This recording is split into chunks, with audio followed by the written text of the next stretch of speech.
Welcome to Never Rewrite. I'm Isaac Askew. And I'm Jeffrey Sherman. And today we're joined by special guest Jonathan Stark. Jonathan is a former software developer on a mission to rid the world of hourly billing. He's the author of Hourly Billing is Nuts, the host of Ditching Hourly, and writes a paid newsletter on pricing for independent professionals. I did not know that last part, actually. So It's I free. It's daily. It's not paid. Oh, I misread it. That is why. It's even better. It's even better. Then I did know that, and I am a longtime subscriber. Perfect. Awesome. We invited Jonathan on today to talk about the parallels between risk in a rewrite and in hourly billing. So, Jonathan, one of the things that you had said that resonated with us was the concept that if you do a hourly billing, you don't know what the cost of the project is until you get to the end.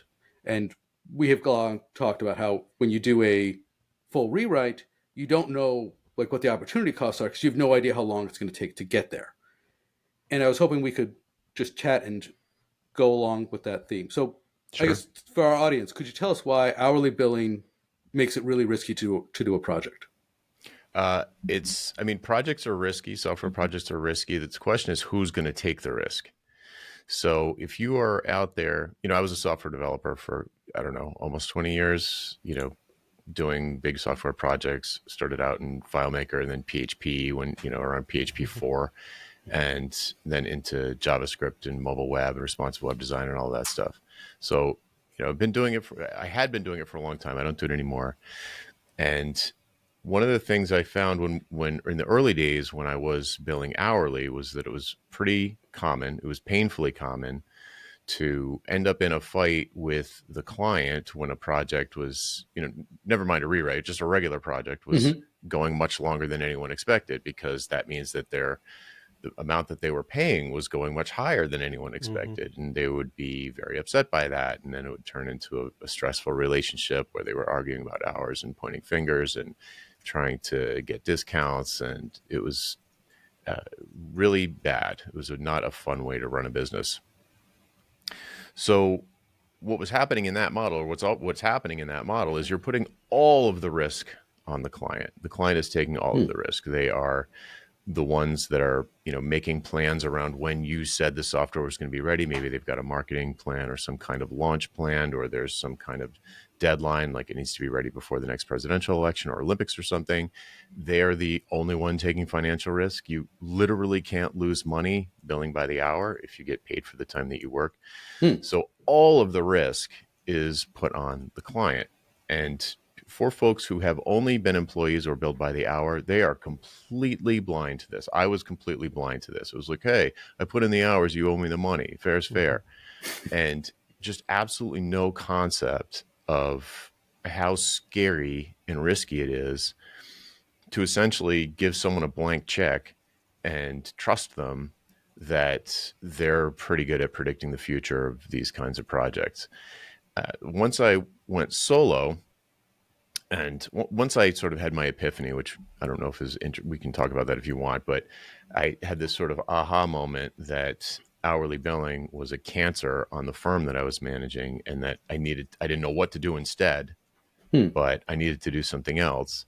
And I went solo to figure it out. And, I didn't want to bring all of that risk onto the owner of the firm and the 10 or 15 employees who we were essentially paying their mortgages with payroll.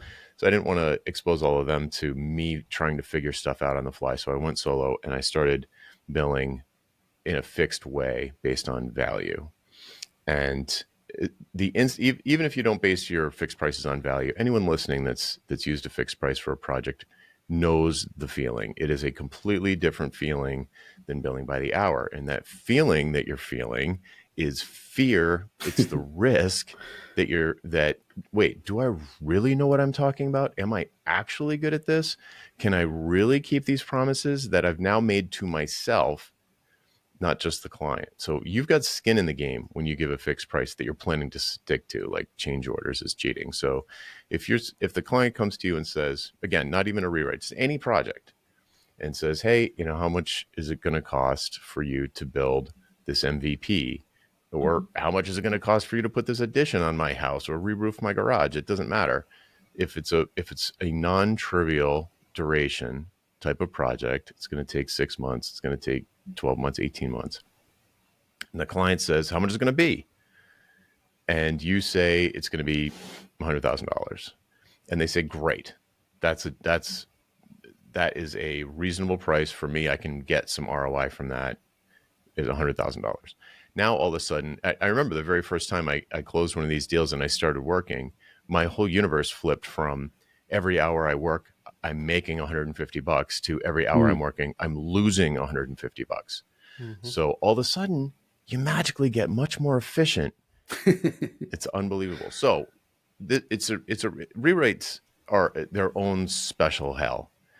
But building even a project from scratch, there's a huge amount of unknown, and the lower your expertise as the software developer, the higher the risk is. And if you're not taking any of that risk by not committing to a fixed price of some kind, then you're putting 100% of the risk on the client, and they're going to behave accordingly, which is as you get up to the budget and you're only halfway done, they're going to become micromanaging monsters. They're going to be going over every bill. They're going to be yelling at you. The emails are going to be all caps. It's totally understandable. If you just imagine in your own life, if somebody said, this car is going to be about $10,000. Do you want it? Well, yeah, I guess that's a fair deal. Good price, and then like the following, and then your payment, you do payments, and then the last payment, it's not the last payment. You get another one the next month. It's like, well, wait a second, I thought it was $10,000. Well, that was an estimate. And then you keep getting these bills. You keep getting these bills. You keep getting these bills. All of a sudden, the car's $20,000 for a '95 Toyota Celica, and you're like, what? This isn't worth $20,000. It's just, it's insane to me that any client would accept hourly billing for a project. It's madness. So rewrites, well, I'll pause there because rewrites have their own special issues. Right. So a common thing with rewrites, most of the time, it's the developers are going to come back to the manager and say, look, the code is so bad, it's so buggy, so difficult to make changes.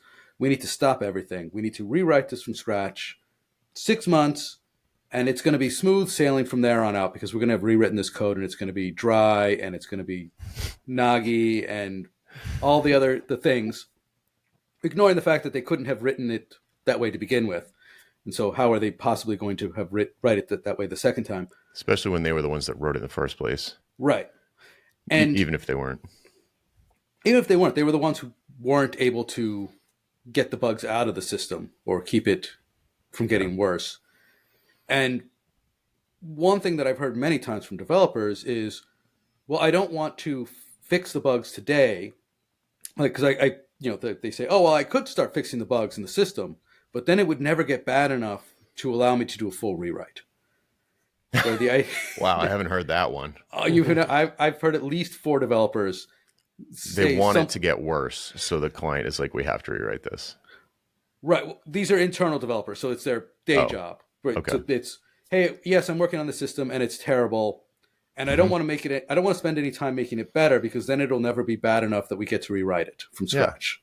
I know the frustration of inheriting or even creating a horrible code base. It stinks. But if you were, employees, the same situation with hourly, because it's like you've got essentially a blank check to take forever. Right. And you'll never lose money. So what they're optimizing for is their experience of their day job, so and this comes in a variety of forms. Another one that I've seen that's really common is like something sexy comes out and they want to rebuild it in that. So they can put it on their resume. Like, oh, I want to learn React or whatever the heck the new flavor of the day is. And yeah, so I totally understand. And I've done this. I've said that same stuff. Where I haven't said that one about like, oh, I need to like let this thing burn down so that I can rebuild it. But yeah, I haven't done that myself. I've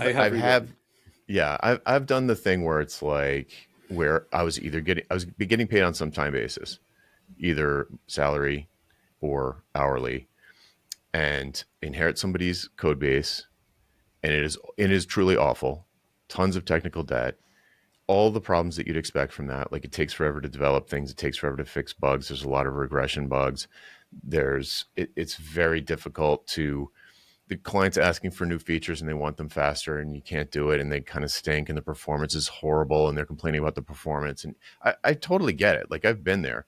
The the the thing, we're just going to talk about risk the whole time. I mean, Yeah. the thing that it comes back to is, like, if I was in a scenario like that, let's say I'm a long-term contractor or I'm an employee at this place and the code base that I inherited is just garbage. It's in a language I don't know that well, and it's truly bad, but it's making them money.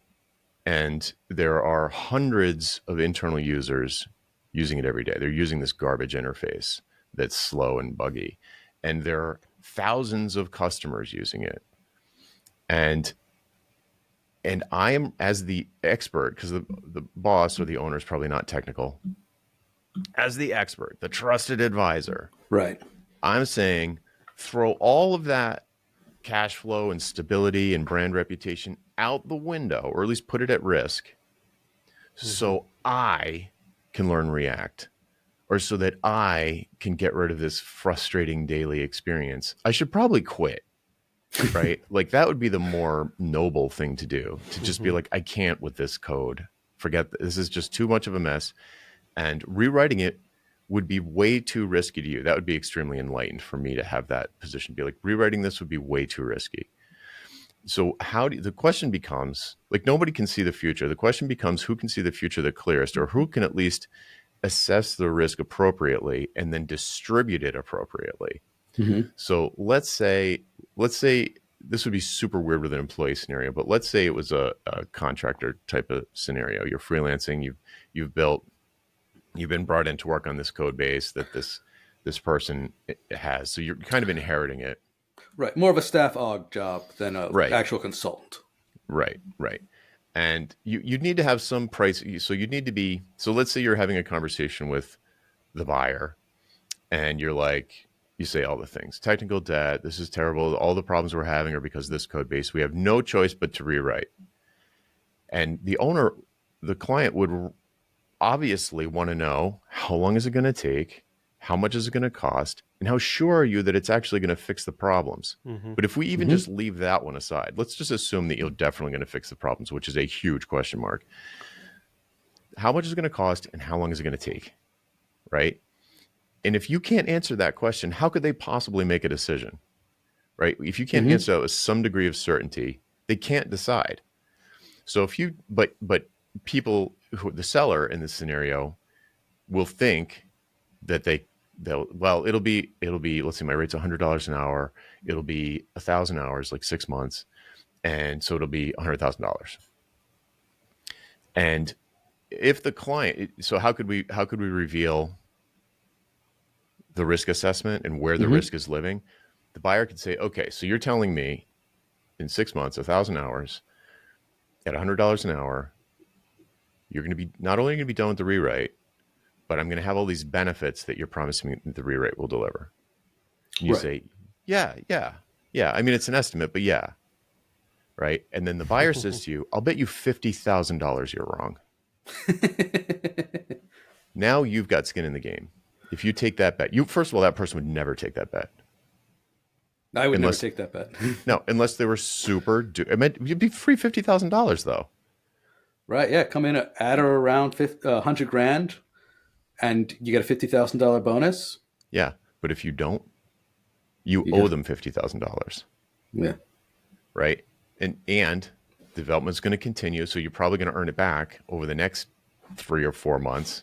They always go, but whatever. Yeah. If the real illustration here that we want to call out for the people who are considering a rewrite, who are absolutely for sure either completely inexperienced or getting paid for their time.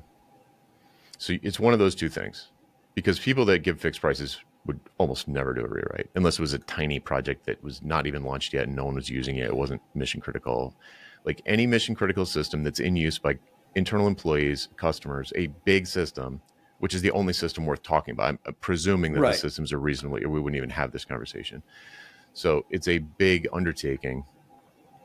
Nobody would, you'd be insane to give a fixed price for that. You would look for any other way to do it. You'd be like, oh no, I'll live with this code base. I'll find ways to work around it. I'll black box the old code base and build a new thing on the side. And we'll like slowly migrate. We'll build modules in a new way and then slowly rebuild it over time without, we'll rebuild the plane in flight in a safe, like milestone based way, instead of like a big bang rewrite where you're like, oh, I would never make these errors over again, or I'd never make these same errors. You make brand new ones in the rewrite. So it's just like it 100% is going to boil down to who is taking it, how big is the risk and who's taking it, really who's taking it. Because as soon as you take on some risk, all of a sudden you're going to get pretty smart at sort of guesstimating how much risk we're talking about.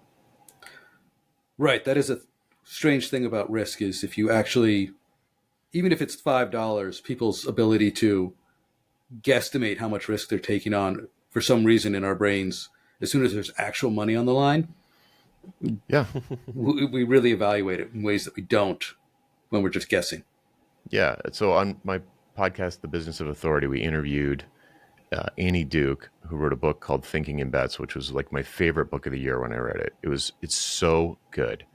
So to boil it all down to the core premise, if you're the type of person who is very certain, just speaks in a way that's very certain, like this is going to be, or this is this very, very, this is, imagine the person you're talking to. Every time you make a proclamation, this is going to take 6 months. Imagine them saying, you want to bet? How much you want to bet? About every certainty that comes out of your mouth. And it will change the way you look at the world. Because I'm guilty. Like I was, sort of that sort of employee mentality, internal software developer. All my bosses were managers. They were idiots. They didn't do anything right. They didn't know how hard this is. They don't know how great I am. That like developer ego. And I would say things all the time like that can't be done, or this is how we have to do it, or whatever. Like just certainty, these certainties. Right. And if they were like, how much you want to bet? If you're so certain, I mean, any amount of money, right? You're positive, right? So how much money do you have in your bank account? You'd bet all that, right? And the answer is no. All of a sudden it makes you step back and say like, how much would I bet? $1,000? No. $500? No. Well, it depends on the odds. Well, right. But now I'm calculating the odds. The person who's making the estimate is now calculating the odds. So instead of the person who's making the estimate, instead of the person who has no control over any of it, calculating the odds, like the buyer, a non-technical buyer, has absolutely no, or a much lower, way lower percentage chance of estimating how fast you can build something that you designed. I mean, there would be like, I mean, you're definitely going to have a better, and I will bet, you name the price, I'll bet that the person who is planning the work and is going to execute the work is in a better position to estimate how long it's going to take than a non-technical person who's paying them. So the odds are way better that the person who is designing and doing the work, designing and implementing the software project or doing the rewrite or whatever, is going to have a better feeling for how much they would bet. It's not even like, how long do you think it's going to take? What's your level of certainty? The Annie Duke line just cuts right to the chase. It's like, all right, how much do you want to bet? And if you, in all honesty, if you're like, wow, I wouldn't really bet that much, then you're doing a disservice to the client. Like if you're so unsure that you wouldn't bet $100 that you're right, like 1 hour's pay over a 1,000-hour project, then you are really under it. You're really throwing them under the bus. I feel like we're touching not just on risk, but like an element of trust as well. Like maybe they're pretty related, I imagine. Because like sometimes when you have like an employee, for example, who pitches something like a rewrite, they're, depending on how long they're there, like the tenure or how many projects they've worked on or how successful they've been, the trust levels for them could be, maybe that's kind of actually skewing some of their thought process. It's like, oh, well, I really trust this guy. I think he can get it done, even though they can't give me that, how many hours it's going to take, how long it's going to take, So it's kind of like, that's part of the risk, is that trust. Yep. And maybe even kind of associated with the idea of hourly versus project billing too.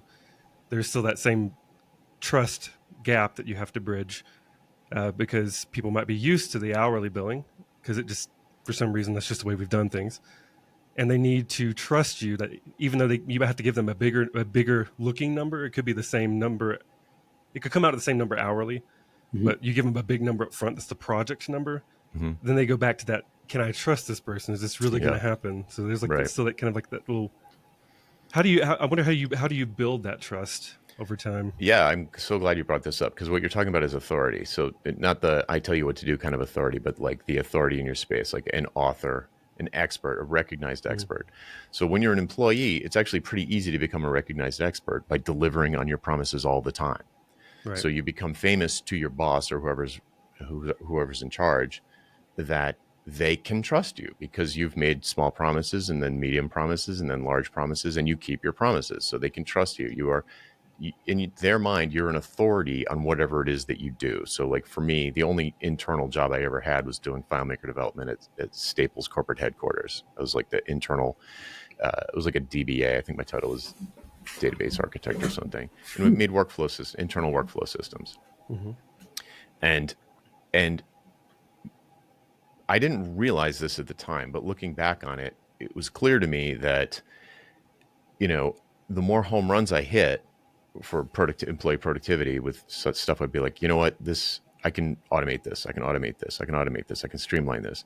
The more promises I made and then kept, it's just like any relationship. They're going to trust you more. You become it's weird to use this term in an internal employee model, but you're becoming an authority on the technical aspects of whatever you do. In a consulting world, if you're just out there consulting, you need to become an authority in your space for keeping promises that are big. So what does that look like? It looks like glowing testimonials from big clients.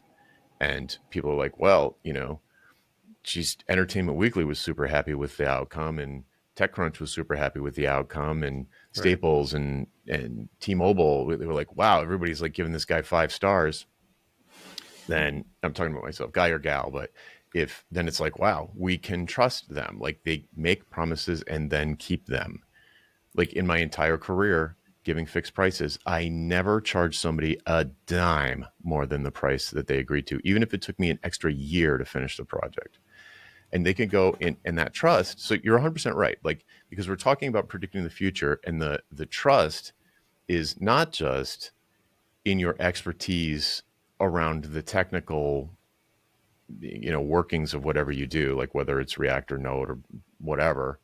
It's not just that you know what you're doing and you can make something that scales to the moon, but it's also that you're excellent at hitting deadlines or estimating or all the other pieces of being a professional consultant or even as an employee. Like like there's two pieces to it. So like, do they trust you to be able to accomplish the goal that they want? That's one piece. That's probably easier to build trust. And then the other piece is, and can they do it in the time frame that they are estimating? And possibly there might be a cost associated there too that goes up and down with the Hmm. time, depending on the business model. So they need to trust you at both of those things. So you could be the best developer in the world, but be terrible at estimates, and your customers all hate you and would never work with you again because it always takes you 10 times longer than you thought, even Hmm. though you eventually got to the goal. Right. So 100%, like we're talking about predictions of the future. So they're very difficult to predictions are hard, especially about the future, right? Like Yogi Yeah. Berra. So, but someone's got to do it because they need to calculate the risk. And it's much easier. Another thing on trust, it's much easier to trust someone who has the same financial incentives you do. Mm. So the buyer in an hourly model, the financial incentives are misaligned. As the seller, if I'm the developer, the slower I am, the more money I make. It's like I might, for other reasons, I might want to be fast to keep them happy or to maybe adhere to some professional ethic or Hmm. work ethic that I have. But there's no financial incentive to be faster. Slower, the better. All right. If I take Right. twice as long, I just doubled my income. And there's the same misalignment with a rewrite if you're going to use any new technology. Like if your part of your goal is to learn a new technology, then you are wildly misaligned. Like if you're wildly. If you've got, I guess, a crappy PHP project and you're going to rewrite it in PHP, then it's less misaligned. But if you're like, oh, this is bad PHP, I'm going to rewrite it in Go because Go is the new hot backend Right. language. Yeah. Now, Like, is there, right. So it's that like padding your resume thing is 100% misaligned. Correct. It's like, do a side project, get them to, like, don't, don't take that risk for them. Mm-hmm. It's bonkers. And so I'm not saying like, just do PHP for the rest of your life. There are other ways to like improve your resume without risking a client's business. That's just insanity. It's like, it's so bad. It's so bad. But yeah, so trust is a huge thing. What is your ability to predict the future, and how accurate is it? And the more I like doing,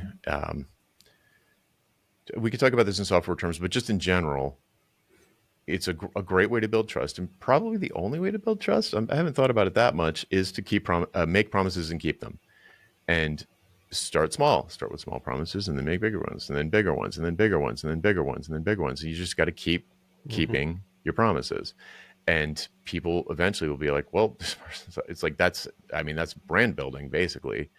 So that is, in doing it as a solo, that is going to get you bigger clients. It's going to justify higher fees. As an employee, it's going to get you promoted, or it's going to get you, if you go to another place, you're going to get a better job because people trust you to deliver on what you promised. So if there's something I want to make sure that we get to, which is like something that the buyer in this case, or the employer in this case, can do to combat the employee or contractor who's like, we have to rewrite.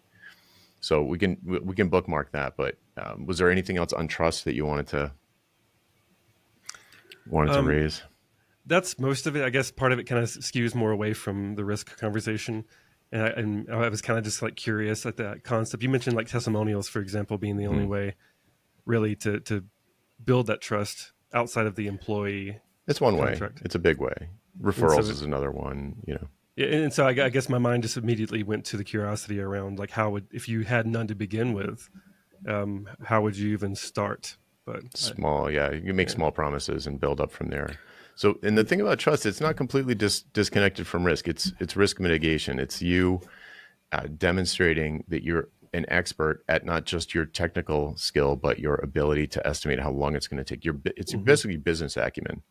So your ability to think like a business owner and a technician, or an entrepreneur and a technician, you have demonstrated historically that you're an expert at both of those things. Then that's going to decrease the perceived risk in the buyer, because they're going to be like, well, every time, like pretty much every time, they just nail it on time, on budget. So it's like, all right, why wouldn't that happen again? that's great. I'm super curious though about, because I don't think we've ever gone into how to push back against a rewrite. Yeah, so there's a model that David Gutman shares in a book called the Superstruct Manifesto. And the iron triangle, right? Like, what is it? Fast, cheap, good, pick two. So he's really big on, he helps non-technical founders, or anybody who really depends on teams of developers to get things done. He helps them get more out of their developers, like essentially not fall prey to things like, we have to rewrite this with the shiny new thing. And this specific piece I just absolutely loved when I read it, was that he's super, like, you have to require software estimates. You have to require that your developers estimate, because if you give them an estimate, this is total employee situation, right? Or contractor staff log situation, where it's very top down, and the buyer or the product person is like, this is what the feature is going to be, and at making the developer estimate how long it's going to take. We're not talking about projects now. We're just talking about little features. Like small things. And when it comes to something that's maybe a little bit bigger, or something that's tough to break down into individual pieces, not getting an estimate is like writing a blank check. They can just go off in their closet, go into their cave and like play with whatever they read about on Hacker News today.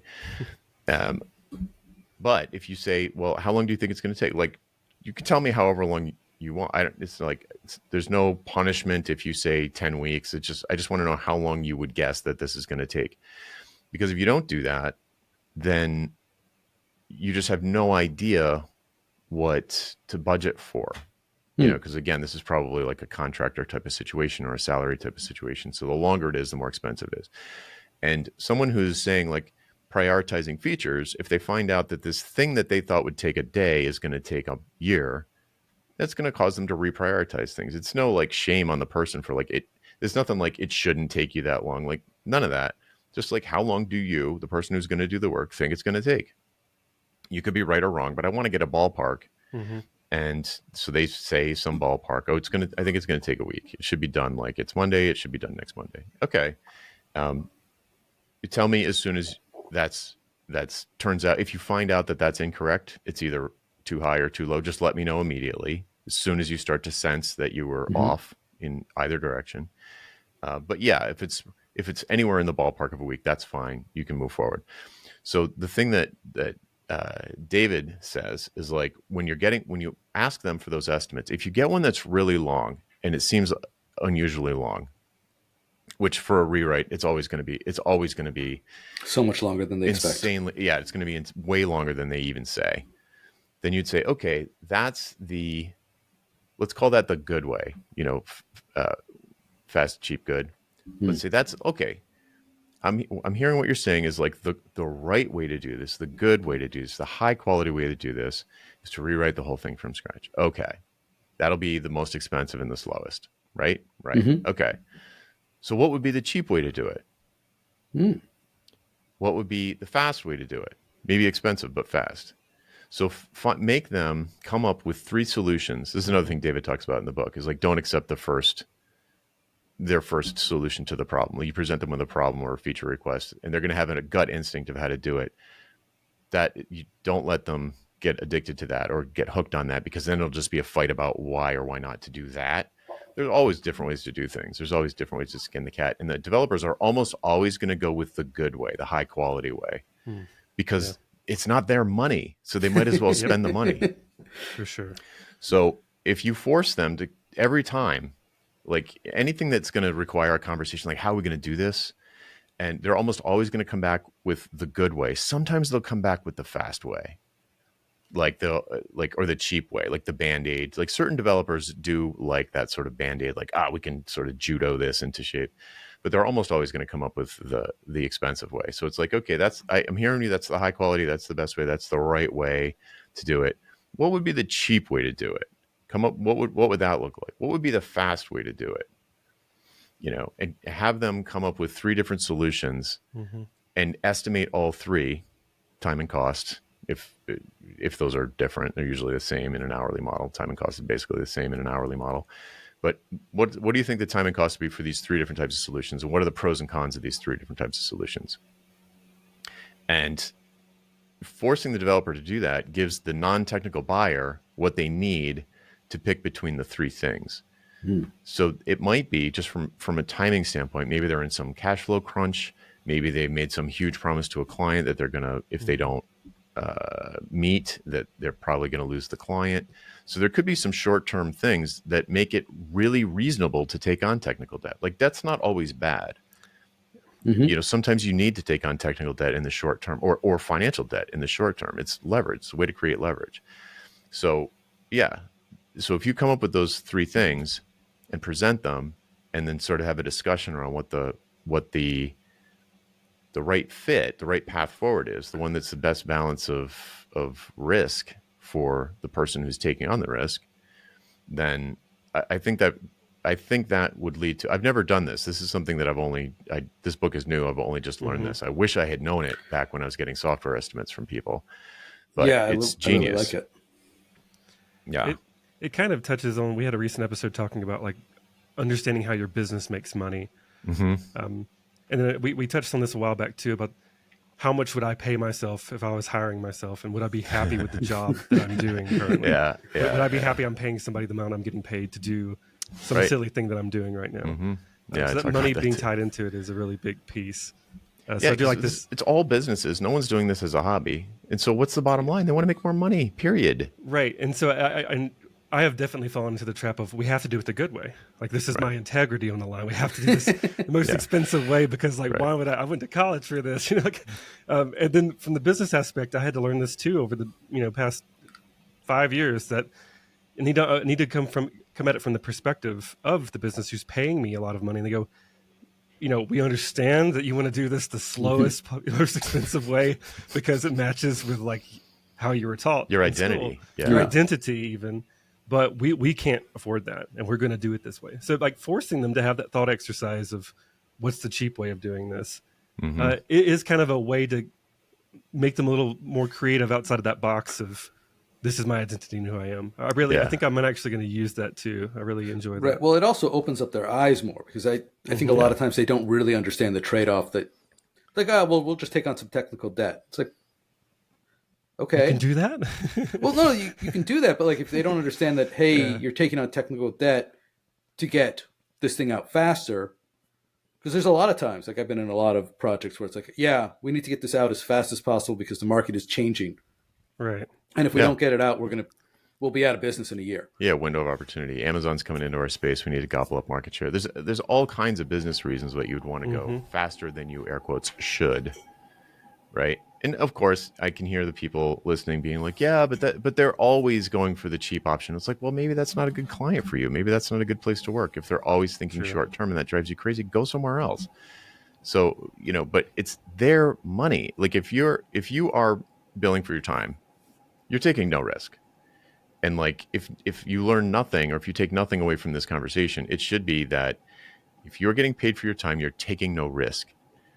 And you're just not even understanding what's going on in the client's mind at all. So if you're, let's say you're an employee and this is all brand new to you, this is the first time you're even considering looking at it from their point of view and like the financial risk they're taking on and that you're taking on none. And you're thinking about going solo, do not go solo until you understand this concept.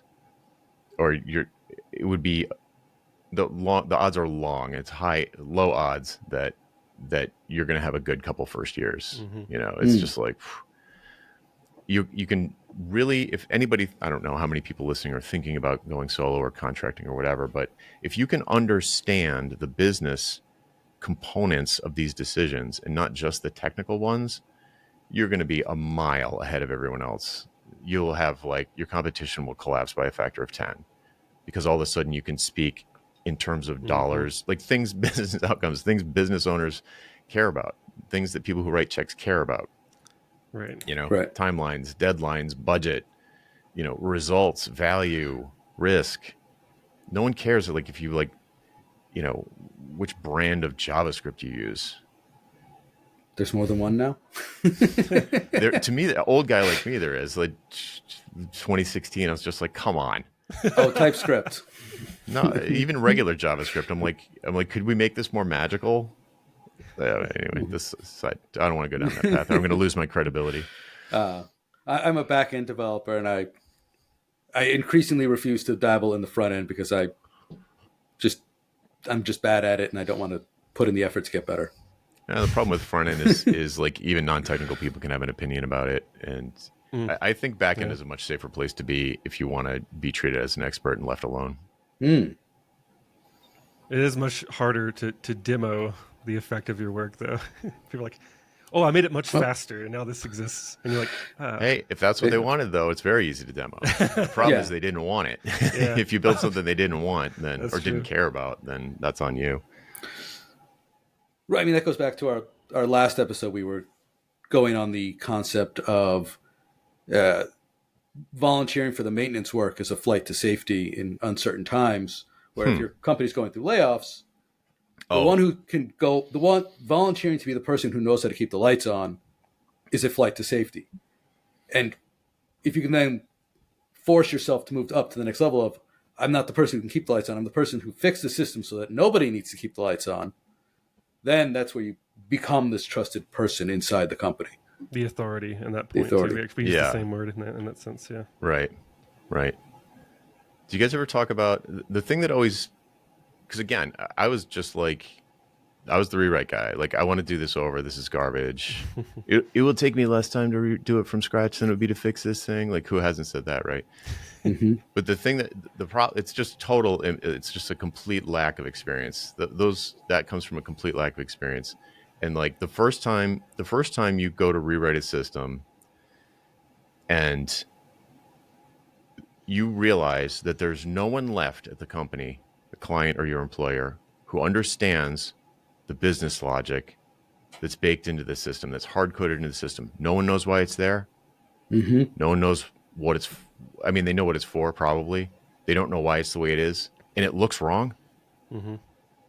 And you have to rebuild that. How? Yeah, It's next to impossible. especially if most people who are doing the rewrites like, oh well, there's no tests, and I don't want to build a test right on the old system. This is where we would preach of, well, let's, before you take on the massive part of the risk of a rewrite, let's do something less risky. Why don't you write tests so you understand what it is you can be rewriting? Characterize the behavior, yeah. What's the cheap way? What would be the cheap way to get some tests in there? Yeah. Here's a quick story. My eyes began to become open to this when I was at Stable. I was still internal, and and I was doing FileMaker, and I felt like it was basically a script kiddie, right? I wasn't really a programmer, and I was a power user. And there was a guy there who was an ASP developer, which at the time, this is like 1999, 2000, .com, boom, and I was like, I just worshiped this guy. I was like, oh, I want to be like that. I want to write ASP or whatever, and they pulled me and him into a meeting about a total greenfield, brand new project. And I was just like so flattered that I was even in the room. And I was like, oh, this is going to be so much fun. It's going to be like touchscreen kiosk stuff. It's going to be so cool, so much cooler. I'm going to leave the office and go to like the remote locations and stuff. I was like very excited. And and we were meeting with like really high level executives that we were never anywhere near. So I was like, oh, I was feeling like an authority. I was feeling like, oh, I must be hitting home runs. And so they're talking to us, and they explain what they want to do. And they said, look at us, and they say, how would you do it? And I'm like planning out the entity relationship diagram in my head and the tables that would be in the database and all of this stuff. And the other guy, the guy that really knew what he was doing, they said, how would you do it? And he said, manually. And he just total mechanical Turk. Don't use software at all. The internet was still new. It was like, don't depend on the network. Just do it manually. Just have someone drive down there with a thumb drive and just upload it every day. And I was so far down this path of $1 million project. And he was like, nah, just do it manually. We don't even know. You don't even know if it's going to work. Like if people are going to want it. So just basically he was like MVP it with, and I was just, in that moment, I knew he was 100% right. Because he was right. It was going to be really hard. But it never occurred to me to think of a way that didn't involve me engaging in activities that I enjoyed engaging in. So I was not thinking in the client's best benefit. I was not thinking. And you also don't think about like the actual cost, like what would be the hourly cost, so to speak, in this. Yeah, I was spending their money like a sailor. The hourly cost of having someone manually drive down and do that, which is probably substantially less than 100 times less, right? Elegant, no. Cool, no. I wouldn't have thought that either. That's such a great. I really like the anecdote. A decade ago, I worked for a mortgage processor, and they had a similar philosophy of, well, we could automate that, or we could hire somebody who just got a liberal arts degree to do it and make them do it manually until they get disgusted and quit, and then we'll hire another one. And my initial reaction was, oh my God, that's so horrible. And I so inefficient. I'm like, it's so horrible for this person. And I thought, but I couldn't make software to do it better. Right. Yeah. That, in fact, when I'm having a why conversation with, back when I was doing consulting gigs and doing projects and sales calls, when someone, they only called me in when they knew they wanted to build the kind of thing that I built. Makes sense. And so they are already decided, they've self-diagnosed, they've prescribed the solution, and they're not the doctor. And so I would come in, and the main question, one of the big questions I would almost always ask is, why not just do it manually? Like, why do you need to use software to do this?